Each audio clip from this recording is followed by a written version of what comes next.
Assalamualaikum warahmatullahi wabarakatuh. Di sini saya akan menjelaskan bangunan hukum Islam di Indonesia. Definite law dan man-made law sebagai teori hukum.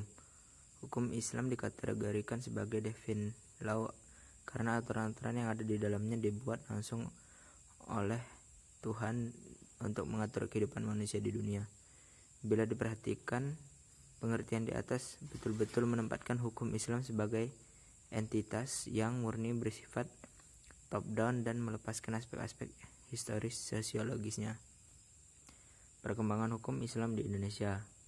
Pada bagian ini kita akan mendiskusikan relevansi epistemologi hukum Islam Indonesia dengan pembangunan hukum Islam Indonesia dengan pembangunan nasional.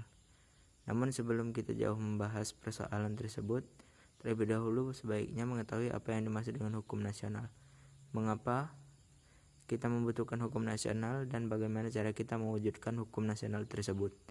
Melalui penjelasan terhadap aspek-aspek inilah kita akan mengetahui relevansi epistemologi hukum Islam dengan penggunaan hukum nasional. Pembangunan hukum di Indonesia. Dalam rangka membangun sistem hukum nasional, pemerintah menerapkan kebijaksanaan untuk memanfaatkan tiga sistem yang eksis living law di Indonesia, yaitu sistem hukum adat, Islam, dan Barat sebagai bahan bakunya. Ketiga sistem tersebut sangat berkontribusi dalam pembangunan hukum nasional. Tatanan hukum nasional Indonesia harus mengandung ciri yang pertama berwawasan kebangsaan dan berwawasan Nusantara. Yang kedua, mampu mengakomodasi kesadaran hukum kelompok etnis, kedaerahan, dan keyakinan agama. Yang ketiga, sejauh mungkin berbentuk tertulis dan terunifikasi. Yang keempat, bersifat rasional dan mencakup rasionalitas, efisiensi, rasionalitas kewajaran, rasionalitas kaidah dan nilai. Yang kelima, responsif terhadap perkembangan aspirasi dan ekspektasi masyarakat. Perkembangan hukum di Indonesia, sarana dan prasarana. Berdasarkan penjelasan di atas, tampak sekali dalam hal penetapan kebijakan hukum di Indonesia, pemerintah telah menjadikan hukum Islam sebagai bagian dari hukum nasional.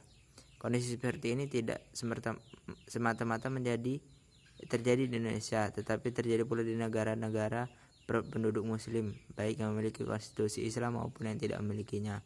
Sebagai sebuah sistem hukum atau bagian dari sebuah sistem hukum yang mempunyai teks tertulis dalam bidang-bidang yang dicakupkan, memiliki lembaga peradilan sesuai tingkatan-tingkatan yang diperlukan, dan mempunyai alat penegak hukum untuk menjalankannya. Sekian dari saya. Wassalamualaikum warahmatullahi wabarakatuh.